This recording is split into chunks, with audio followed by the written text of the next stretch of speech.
राजनपुर एक बहुत ही खूबसूरत गांव था, जहां एक छोटे से घर में रघुवीर, उसकी पत्नी राधा और उनका बेटा सोनू रहते थे। तीनों अपनी जिंदगी बहुत ही खुशहाल तरीके से बिता रहे थे। रघुवीर के पास एक छोटी सी किराने की दुकान थी, जहां से वो कमा के अपना घर चलाता था। लोग उसके पास घर का राशन पानी लेने आते थे और उसी से रघुवीर अपने घर का खर्च चलाता था। रघुवीर के पास 2 गायें थी। उन दोनों गायों की देखभाल उसकी पत्नी राधा करती थी। वो हर रोज जंगल जाती और उनके लिए चारा इकट्ठा करके लाती थी। एक दिन जब राधा हमेशा की तरह जंगल में अपनी गायों के लिए चारा लेने जा रही थी, तो उसने दूर से देखा कि एक औरत जिसने लाल रंग की साड़ी पहन रखी थी, पेड़ के नीचे बैठी है।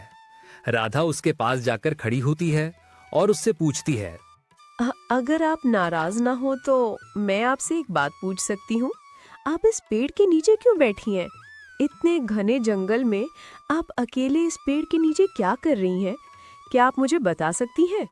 राधा की बात सुनकर वो औरत उससे कहती है, मेरी भी जिंदगी तुम्हारे लोगों की तरह बहुत खुशहाल थी। मेरी अभी अभी शादी हुई थी, लेकिन शादी के 2 से 3 महीनों बाद मेरे पति ने जायदाद के लालच में मेरे माता पिता की हत्या कर दी। उन्होंने मुझे घर से बाहर निकाल दिया। मैं पुलिस के पास गई, लेकिन उन्होंने भी पैसे लेकर मेरे पति का साथ दे दिया। मैं न्याय के लिए दर दर भटकी, पर किसी ने मेरी बात नहीं सुनी। अब इस दुनिया में मेरा कोई नहीं बचा। जब मैंने तुम्हें देखा तो मुझे लगा तुम बहुत नेक और भली औरत हो। क्या तुम मुझे अपने घर में रहने के लिए जगह दे सकती हो? बस इतना सहारा मिल जाए तो शायद मेरा जीवन फिर से संवर जाए। उस औरत की बात सुनकर राधा सोचने लगती है, ये क्या? मुझे लगता है कि ये औरत बेचारी बहुत दुखी है। इंसान होने के नाते मेरा फर्ज बनता है कि मैं इसकी मदद करूं। लगता है इसके साथ बहुत बड़ा अन्याय हुआ है। खैर, मैं इसे अपने घर ले जाती हूँ।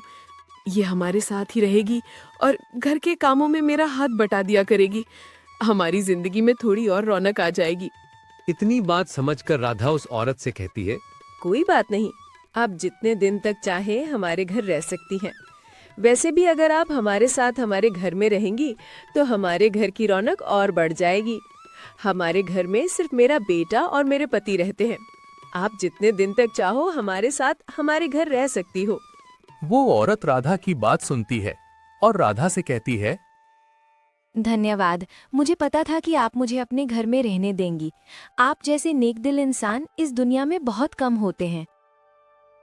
राधा उस औरत को जंगल से लेकर खुशी खुशी अपने घर की ओर निकल पड़ी। लेकिन राधा को ये बिल्कुल पता नहीं था कि ये खुशियां जल्द ही उससे छिन जाएंगी। जिस औरत को वो अपनी खुशियों का साथी समझ बैठी थी, वही उनकी खुशियां उनसे छीन ले जाएगी। जैसे ही राधा उस औरत को लेकर अपने गांव राजनपुर में पहुंचती है, तभी तेज बारिश शुरू हो जाती है और आसमान में बिजली चमकने लगती है। बरसात की बूंदों के साथ पूरे माहौल में एक अजीब सी सरसराहट फैल जाती है, जैसे कोई अनहोनी होने वाली हो। तेज बारिश होने की वजह से राधा उस औरत को जल्दी से लेकर अपने घर पहुंचती है। घर पहुंचकर वे दोनों बैठ जाती हैं। तभी वो औरत राधा से कहती है, आप लोगों का घर तो बहुत खूबसूरत है। आज तुम ऐसा करो, तुम आज आराम करो। आज का नाश्ता और खाना मैं ही बनाती हूँ। तभी वो औरत उठती है और रसोई की ओर खाना बनाने के लिए चली जाती है। कुछ ही देर बाद रघुवीर भी अपनी दुकान बंद करके घर आता है। वो आकर राधा के पास बैठ जाता है और राधा से पूछता है, राधा, ये औरत कौन है जो रसोई में खाना बना रही है? इससे पहले मैंने इस औरत को गांव में कभी नहीं देखा। रघुवीर की बात सुनकर राधा उससे कहती है, अरे सुनो रघुवीर, सुबह सुबह जब मैं जंगल में गायों के लिए चारा काटने जा रही थी, तो जैसे ही मैं जंगल के अंदर पहुंची, मैंने देखा कि ये औरत एक पेड़ के नीचे बैठी थी। मैं उसके पास जाकर पूछी तो उसने बताया कि उसके पति ने जमीन जायदाद के लिए उसके माँ बाप को मार डाला और अब उस बेचारी का इस दुनिया में कोई नहीं बचा। ये सुनकर मुझे उस पर बहुत दया आ गई, इसलिए मैं उसे अपने साथ घर ले आई। मैंने सोचा इसके आने से घर में थोड़ी रौनक भी बढ़ जाएगी और ये मेरे साथ घर का काम भी संभाल लिया करेगी। राधा की बात सुनकर रघुवीर बिना कुछ सोचे समझे उस औरत को घर में रखने के लिए राजी हो जाता है। अगली सुबह जब रघुवीर अपनी दुकान पर जा रहा था, रास्ते में एक साधु ने उसे आवाज दी। ए बच्चा, इधर आओ, मेरी बात सुनो। साधु की आवाज सुनकर वो रघुवीर रुक गया और साधु के पास जाकर खड़ा हो गया। रघुवीर जैसे ही साधु के पास जाकर खड़ा हुआ, तभी साधु उससे कहने लगा, ए बच्चे, सुन, तेरी जिंदगी अब एक बड़ा इम्तिहान लेगी। तेरी राह में कई रुकावटें आएंगी जिनका सामना तुझे अकेले ही करना होगा। तेरे घर पर एक बड़ी अनहोनी घटने वाली है। समय आने पर तुझे सब सच का पता चल जाएगा। साधु की बात सुनकर रघुवीर उससे पूछता है, साधु बाबा, आप क्या कहना चाहते हैं? मैं आपकी बात पूरी तरह समझ नहीं पाया। बेटा, वक्त आने पर तुम्हें सब कुछ पता चल जाएगा। अभी तुम वक्त का इंतजार करो। समय के साथ तुम्हें सब चीजों का बिल्कुल पता लग जाएगा। अब तुम जिस काम पर जा रहे हो उस काम पर चला जाओ। साधु की बातें सोचते हुए रघुवीर दुकान पर तो पहुंच जाता है, लेकिन दुकान पर पहुंचकर भी वो साधु की बातें सोचने लगता है। आखिर वो साधु ऐसी बातें क्यों कर रहा था? भला मेरे ऊपर कौन सी मुश्किलें आने वाली हैं? हाँ, साधु कह रहा था कि हमारे घर कुछ अनहोनी होने वाली है, लेकिन हमारे घर अनहोनी होगी तो भला किस बात की? चलो खैर, साधु की भी बात ही क्या, कुछ नहीं होगा, जो होगा देखा जाएगा। हाँ, अब मैं अपना काम कर लूं। साधु की बातों को मजाक में टालते हुए रघुवीर अपने काम में व्यस्त हो जाता है, लेकिन रघुवीर को जरा भी पता नहीं था कि साधु की बातें उसे किस बात का इशारा कर रही थीं। रात को जब रघुवीर अपनी दुकान बंद करके घर की ओर आ रहा था, तो रास्ते में उसने देखा कि उसका बेटा सोनू उस पुराने कुएं के पास बैठा हुआ है और किसी से बात कर रहा है, जबकि वहां कोई भी नहीं था। रघुवीर सोनू के पास जाता है और उससे जाकर कहता है, अरे सोनू, तुम इतनी रात को इस पुराने कुएं के पास क्या कर रहे हो? और ये तुमने गुड़िया किसकी पकड़ी हुई है? आखिर तुम यहाँ अकेले बैठे किससे बात कर रहे थे? रघुवीर की बात सुनकर सोनू उससे कहता है, पापा, जो आंटी हमारे घर आई है ना, मैं उन्हीं के साथ इस कुएं पर आया था। उन्होंने कहा था, सोनू बेटा आ जाओ, मैं तुम्हें बाहर शहर दिखाने ले चलती हूँ, और उन्होंने ही ये वाली गुड़िया मुझे दी है। आपके आने से पहले मैं उन्हीं के साथ बात कर रहा था, लेकिन जैसे ही आप आए, पता नहीं वो अचानक कहाँ गायब हो गई। मेरे ख्याल में शायद वो घर चली गई होंगी। चलिए पापा, हम भी घर चलते हैं। सोनू की बातें सुनकर रघुवीर सोनू को लेकर घर की ओर निकल पड़ता है। कुछ ही देर में वो दोनों अपने घर पहुंचते हैं। घर पहुंचकर वो सब मिलकर बैठते हैं और पेट भर खाना खाते हैं। खाना खाने के बाद वो सब लोग अपने घर के आंगन में सो जाते हैं।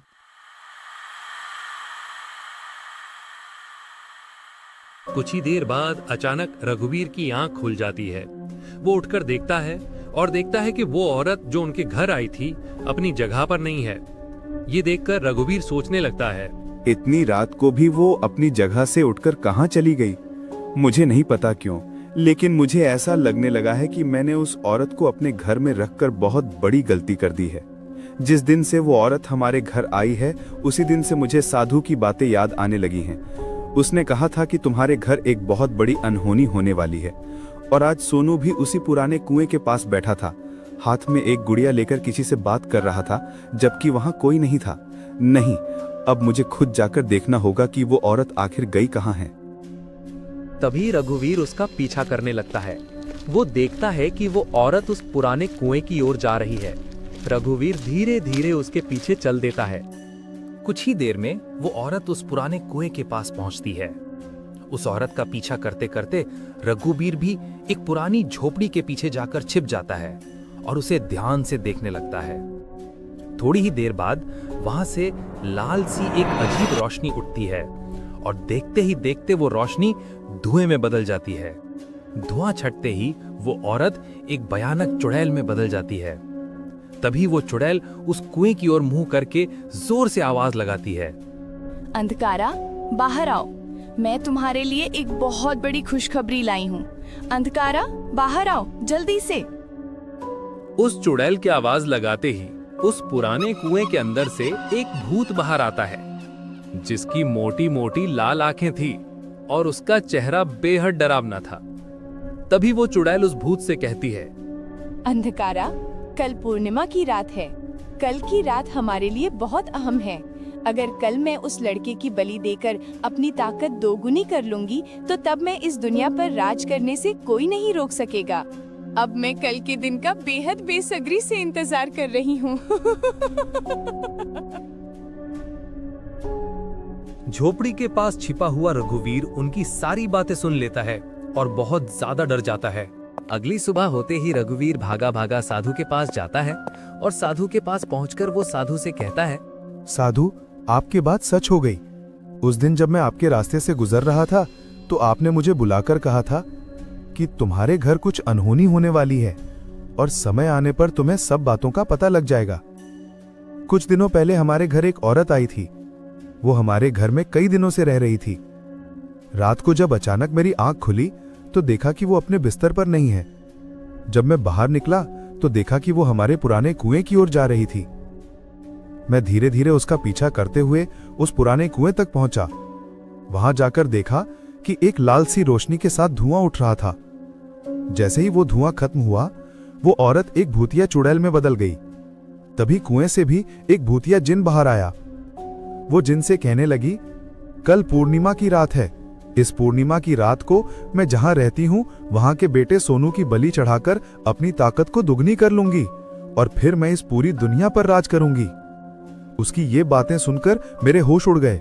मैं डरते डरते किसी तरह वहां से भागा और सुबह होते ही आपके पास चला आया। साहब जी, अब आप ही कुछ कर सकते हैं, वरना वो चुड़ैल किसी बड़ी अनहोनी को अंजाम दे देगी। और हाँ, उसने मेरे बेटे सोनू को एक गुड़िया भी दी थी जो अभी भी मेरे पास है। रघुवीर की बात सुनकर साधु बोलता है, तुम टेंशन मत लो। सुनो, आज रात जब वो औरत चंडी माँ की रात को तुम्हारे बेटे की बलि चढ़ाने की कोशिश करेगी, तब भी उसका ये प्लान नाकाम हो जाएगा। मैं रात में तुम्हारे घर आऊंगा और उस चुड़ैल को हमेशा हमेशा के लिए खत्म कर दूंगा। इसे अपने पास ही रखो। जब मैं आऊंगा तो तुम्हें सब कुछ पता चल जाएगा। और हाँ, अब उस औरत के पास अपने बेटे सोनू को मत भेजना। रात तक सोनू को अपने पास ही रखना। साधु की बात सुनकर रघुवीर घर आया और अपनी पत्नी को कल की सारी घटना और उस औरत के बारे में सब कुछ बता दिया। उसने बताया कि कैसे वो औरत कई दिनों से उनके घर रह रही थी, रात को अचानक गायब हुई और पुराने कुएं के पास जाके धुआं निकाल के भूतिया रूप धारण कर बैठी। रघुवीर ने बताया कि उस चुड़ैल ने सोनू को एक गुड़िया दी थी और कहा था कि पूर्णिमा की रात वो सोनू की बलि चढ़ाकर अपनी ताकत दोगुनी कर लेगी और दुनिया पर राज करेगी। रघुवीर ने अपनी पत्नी से कहा कि साधु ने चेतावनी दी थी और वादा किया कि वो रात को आकर उस चुड़ैल का नाश कर देगा। उसने पत्नी से कहा कि सोनू को आज रात अपने पास ही रखना और किसी के पास मत भेजना। रघुवीर ने सभी डर और आशंकाओं के साथ यह भी कहा कि वे शांत रहें पर सतर्क रहें, क्योंकि सच बहुत करीब है और अब सब कुछ जल्द ही सामने आ जाएगा। रघुवीर की ये सारी बातें सुनकर उसकी पत्नी राधा बहुत हैरान हो गई। वह रघुवीर से कहने लगी, क्या तुम सच कह रहे हो रघुवीर? वो औरत सच में चुड़ैल है। मैंने तो उसे एक साधारण औरत समझा था जो मदद मांगने हमारे घर आई थी। अगर वो सच में सोनू की बलि चढ़ाना चाहती है तो हम अपने बेटे को कैसे बचाएंगे? राधा की आवाज डर से कांप रही थी। उसके चेहरे पर चिंता और भय साफ झलक रहा था। राधा, तुम चिंता मत करो। साधु ने मुझसे वादा किया है कि वो आज रात हमारे घर आएंगे और उस चुड़ैल का नाश कर देंगे। अब तुम सोनू को अपने पास बुला लो और उसे किसी के साथ बाहर न जाने देना। रात होने वाली है। मैं अब जाकर साधु बाबा को लेकर आता हूँ। रात होते ही रघुवीर साधु को लेकर आया। घर के सामने आग जलाकर वे सब लोग आग के पास किनारे पर खड़े हो गए। कुछ ही देर बाद वो औरत आई और उनके पास आकर बोली, ये आप लोगों ने घर के बाहर बैठकर आग क्यों जलाई है और ये साधु को किसने बुलाया है? उस औरत की बात सुनकर रघुवीर बोला, अब बस करो, ये नाटक खत्म। तुम्हारे सारे षड्यंत्र अब उजागर हो गए हैं। कल जब तुम सोकर उठी थी तो अचानक मेरी आंख खुली और मैंने देखा कि तुम अपनी जगह पर नहीं हो। मैंने देखा कि तुम पुराने कुएं की ओर जा रही हो। मैं तुम्हारा पीछा करते करते उस पुराने कुएं तक पहुंचा। वहां पहुंचकर मैंने देखा कि एक लाल सी रोशनी जलते ही तुम एक भयानक चुड़ैल में बदल गई। फिर तुमने आवाज लगाई तो कुएं से भी एक जिन बाहर आया। तुम कह रही थी कि आज पूर्णिमा की रात है, जहां मैं रहती हूं वहां के बेटे सोनू की बलि चढ़ाकर मैं अपनी शक्तियां दोगुना कर लूंगी। मैं डरकर सीधे साधु के पास गया। साधु ने कहा कि हम घर के बाहर आग जलाकर उसकी आत्मा को हमेशा हमेशा के लिए नाश कर देंगे। जब साधु ने उस गुड़िया को देखा तो उसने बताया कि तुम्हारी सारी शक्ति उसी गुड़िया में बसी है। अब हम उस गुड़िया को जलाकर इस दुनिया से तुम्हें हमेशा के लिए मिटा देंगे और तुम दुनिया से चली जाओगी। रघुवीर की बातें सुनकर वो औरत फिर से एक भूतिया चुड़ैल में बदल गई। भूतिया चुड़ैल में बदलते ही वो रघुवीर की ओर झपटी। जैसे ही वो रघुवीर की तरफ बढ़ी, रघुवीर ने जल्दी से वो गुड़िया आग में फेंक दी। गुड़िया जैसे ही जलने लगी, उसके साथ साथ एक तेज धुएं के साथ वो औरत भी उस धुएं में गायब हो गई। ये देखकर सब बहुत खुश हो गए, क्योंकि वो चुड़ैल मर चुकी थी और उनके बेटे सोनू की जान बच गई थी। उनकी जिंदगी में फिर से खुशियां लौट आई थी।